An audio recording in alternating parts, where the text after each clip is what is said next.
naast mij de zanger van The Devil Wears Prada. Mike, thank you for your time. Thank you for having me. I'm going to start off with a couple of questions that came in from big-time fans. I'm going to start off with Lucas.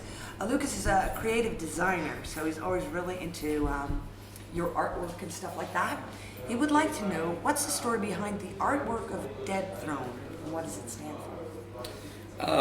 Basically, the idea, or the whole idea behind the record is no heroes and all this, so, and like a fallen crown type idea. So Chris actually had the idea to do the skull molding up into the crown. It was our second time working with Dan Seagraves. He's originally from England, I believe. He lives in Canada now. He's done a lot of like the kind of like, I don't know, black metal, but more like the death metal, like European band stuff. I'd seen his artwork quite some time ago and I really liked it, and he did with Roots Above and Branches Below, and then we had him again for Dead Throne. Right, it's good. And then there's Hubrecht. I won't ask you to pronounce his name. He's a musician, and he's a great fan. His question is, there are quite a few Christian bands that only tour with other Christian bands, but both the Devil Wears Prada and August Burn Red don't just tour with Christian bands, nor tour very much in the Christian scene at all. He wants to know why that is. I mean, we never really felt drawn to typecast ourselves like that. When we started playing shows, I mean, in the music we listen to now and, you know, the shows we go to now, as people or, you know, listeners of music, has never been typecasted as far as like if they're a Christian band, if they're not, or whatever. And really that's how we've always seen things. It seems most feasible to tour and play as many shows as possible and speak to as many people as we can and play music to as many people as we can. And that defies boundaries as far as whether it's with other Christian bands or on a specific Christian tour or anything like that. We kind of just avoid that. We'll take part in it when we can, and, you know, we'll tour with August Burns Red when we can and whatnot, but it's not something we specifically look at when we book something. Right, cool. And then there's Jacob. He would like to know, why wasn't the keyboard player James replaced? Not to go too far into details, but James is an awesome guy and we wish him the very best. I think for a lot of people, they see it as like when you go on tour, it's like, I don't know, like mathematic, everybody gets along, everything is great, everything is glamorous, but it really isn't. It's hard to spend 9 months out of the year with the same group of people and work professionally and recreationally as well. And things with James just kind of left a void as far as different personality differences between the five of us and James. So we felt it was best to part ways, and I think we still stand behind our decision. And yeah. But sound-wise, I mean, you have a keyboard player leaving your band. I mean, that does something to your sound. Hard. Shows. Really? Yeah, we the keyboards for the band has always been very, very much directed by the rest of the band. Specifically Chris, which is our guitarist slash lead songwriter dude. So really we already started writing a few new songs. Right now on tour with us we have our friend John, we've known for a long time. His big brother has been drum tech for us for years, which is how we got to know him. He's a DJ and he's an extremely talented kid. We like to make fun of him a lot. And he's been writing with us, and basically all of Jeremy and Chris's ideas just go through him, and then all of his sort of creative thoughts. And I think we have 4 demos with vocals and keys and everything, and I think the keys absolutely just blow everything else we've ever done out of the water. I think it very much more matches what our direction is as far as very dark. And I don't know, when we put out new songs, the fans will have to judge it for themselves. Cool. So are we looking at a new Devil Wears Prada member here? Not a new member. I don't think it's ever going to turn anything like that. Mostly because really, we like the whole 5-piece thing. John has different beliefs than the rest of us, which isn't why we would say like, oh, you can't play with us. But it is a little bit different when you bring that into as a 6th member of the band. Right, because you guys have been together for like ages now. Cool. All right. Marijn wants to know, when will you be back in the studio for a new album? We actually haven't booked it yet. Like I was saying, we started writing some new songs. Again, we are very enthused about them. God willing, in January, we're going to be doing the same thing once again and cooking up more.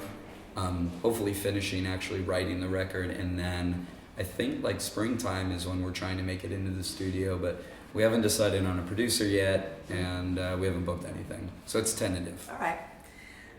Eva, her question is, what other bands have influenced the Devil Wears Prada, and what artists do you look up to?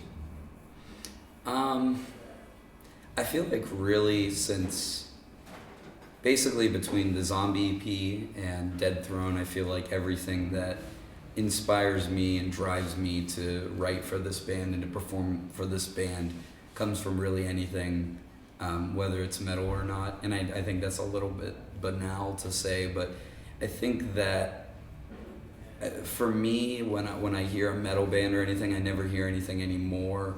Now that, I've written four records and an EP with this band and whatnot, and whenever I hear new music, it's never, or like new metal, I'm never like, oh, I like what he did with his voice. I feel like I've kind of heard most of it. So for me, it's really just like my favorite older bands or newer bands, and like post-punk bands, hardcore bands, post-hardcore bands, and all that, and just the sort of emotional representation that those vocalists put into their music.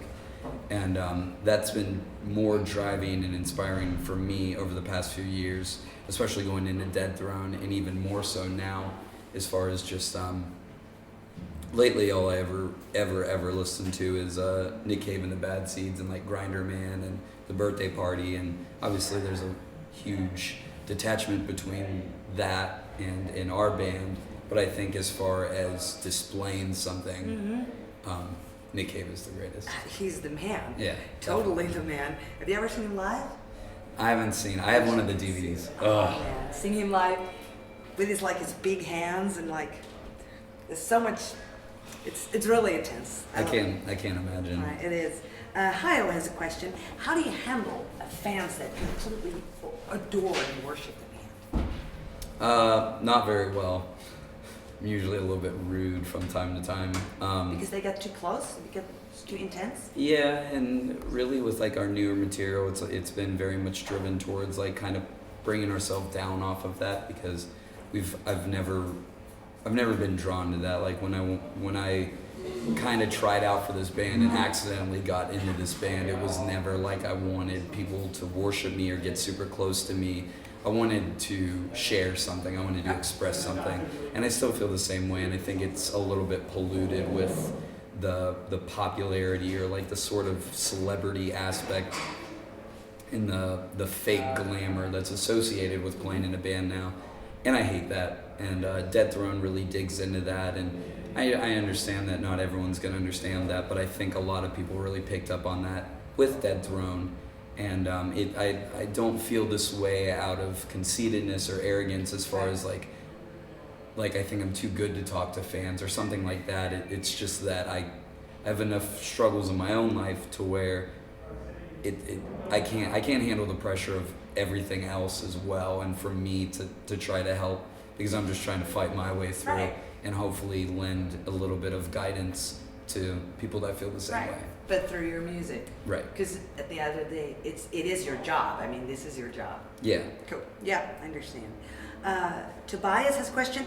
How long does an average guitar last with you guys? That's a clever question. It depends. All right. Our guys used to play Schecters, which are bad.